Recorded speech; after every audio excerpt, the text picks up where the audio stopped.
Guys, Fibonacci series is the common program which is asked in the Java interview, right? So in this video, we will see how we can generate Fibonacci series using while loop, for loop, and how we can generate this Fibonacci series recursively. So on my screen, I am using Visual Studio Code Editor. I am using GTK version 21. Fibonacci series is a series where the next term is the sum of the previous two terms, right? The first two terms of the Fibonacci sequence are 0 followed by 1. We will generate this Fibonacci series first in very layman term. We need simply a number so that we can generate Fibonacci series. So we can call it integer and then we have to take some term, let's say first term to 0, second term equals to 1. We'll be starting with 1. Okay, we have to apply for loop. A main logic we have to define now. We have to take one temporary variable as a next term. We'll be adding first and second term. Then we have to reassign first term as a second term, and then second term would be our sum of first and second term, right? That is our next term in the iteration. We have to print the output.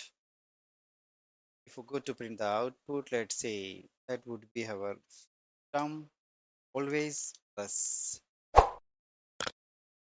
are appending one comma so that we could see the output similar to this, right? Let's in the program again.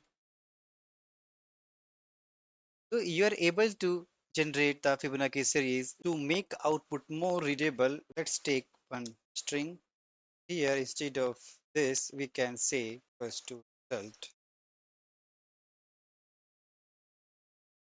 Okay, and this we can result. Very simple. Let's run the program. We see you can remove this. So we are now able to generate Fibonacci series using for loop. Now let's see how we can use while loop. We have to just copy the code and we have to say I should less than equals to n base and I should be incremented. Okay, there is no I, so we have to take integer I should starting with. And if you print the output again, let's say you take this time result to one string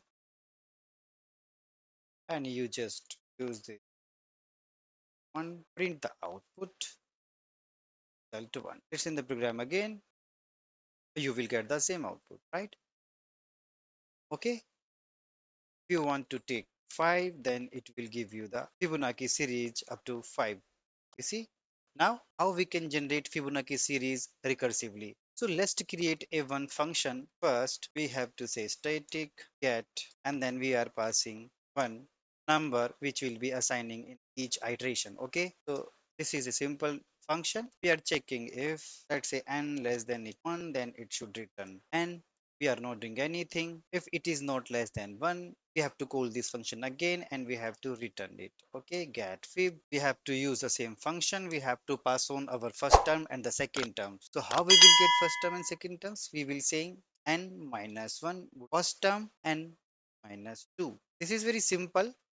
What we are doing, we are calling this same function twice, first for getting first term, second for getting second terms, and some of these terms would be returning into the function.